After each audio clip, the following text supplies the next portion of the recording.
Headline: Prime Minister Abiy Ahmed gave a press release regarding the acceleration of providing services in Tigray region. Good evening, ladies and gentlemen. This is your evening news from African Renaissance Television Services with me, your anchor, Yabsron Dumteka. Stay tuned.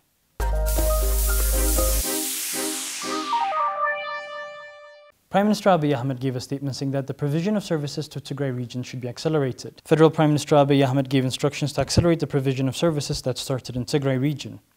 Our reporter has more details.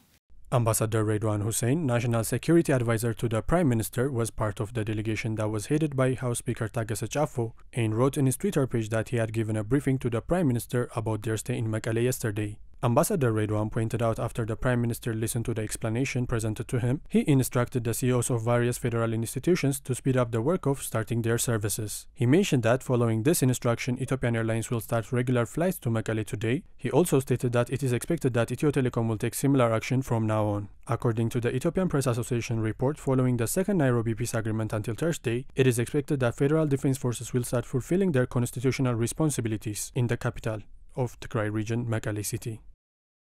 A national cholera eliminating plan has been made by the Ministry of Health. The plan aims to reduce cholera-related deaths up to 90% by 2028, according to a statement made by Dr. Liat Taddese of the Ministry of Health. Our reporter has more details. A discussion that involved the various stakeholders was held about the implementation of National Cholera Elimination Plan. According to a statement released by Health Ministry, Dr. Liat Taddese stated the second health sector transformation plan is being widely worked on to prevent, control, and reduce the effects of the epidemics. Epidemics such as cholera disease have been occurring repeatedly in the country, and the new national plan sets a goal to reduce diseases associated with the epidemic up to 90% by 2028. This aligns with the global strategy to end cholera that was dubbed Ending Cholera, a global roadmap to 2030. The plan is expected to succeed 2 years ahead of the global schedule. The new national plan is expected to be implemented in 118 waradas and will help 15.9 million people with wide implementation of cholera vaccines, clean water supply, improvement of personal and environmental hygiene, and improvement in coordination of leadership, according to a statement made by Dr. Masai Halu, Director of Public Health Institutes. The Ministry of Health gave a press release regarding their COVID-19 contractual partnerships. The Ministry of Health has terminated its contractual relationships with COVID-19 expert contractual partners. Our reporter has more details.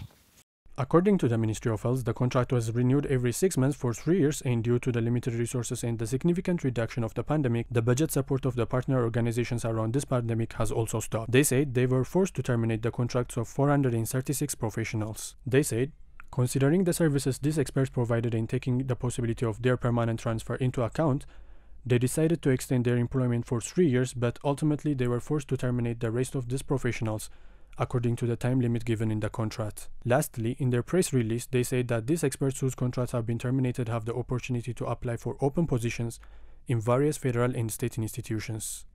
The witness who was hoped to give an explanation for the 27 Ethiopian bodies found in Zambia has died.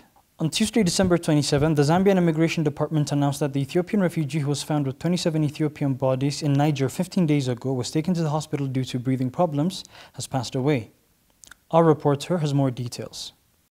Department spokesperson Josephine Malambo told Zambian media the migrants were receiving medical attention but died at Menosoko Hospital on Friday night. The spokeswoman said, "We were hoping that the deceased will help us find out the cause of the deaths of the 27 Ethiopians." The spokeswoman announced that her department is investigating the case of the 28 deaths in the cooperation with law enforcement agencies. They said that they will soon move on to the arrest of suspected criminals.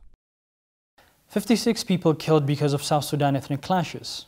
A clash between South Sudan ethnic communities has led to the death of 56 people, according to a Reuters report. Our reporter has more details. Fighting for the past 4 days between Nuer community youths and Murle community have led to 56 casualties, according to a government official of the Greater People Administrative Area. He also stated that the fighting is still ongoing and the government is managing to help the communities. This comes after the United Nations peacekeeping mission warned of Nuer youth mobilization just last week. Among the casualties, it is being reported 51 of those are of the Nuer community, while the other 5 dead are from the Murle community. Angolan Supreme Court orders the seizure of Isabella dos Santos' properties. Angola's Supreme Court has ordered seizure of assets worth around $1 billion that are held by Isabella dos Santos. Our reporter has more details. The former first daughter of Angola, Isabel dos Santos, currently on Interpol's red notice, has her assets seized by the order of the Angolan top court in relation to her alleged involvement in embezzlement, fraud, influence peddling, and money laundering in the Southern African nation. The court order, which is expected to cover over $1 billion of asset seizure, was given after information from Dutch and Portuguese authorities, as well as documents from Angolan corporations. Dos Santos has repeatedly denied any wrongdoings and has stated that the courts in Angola is not independent and being used for political persecution. These were the news we had for you for tonight. Once again, I am Yapsaron Dumtaka from African Renaissance Television Services with your news. Thank you for watching.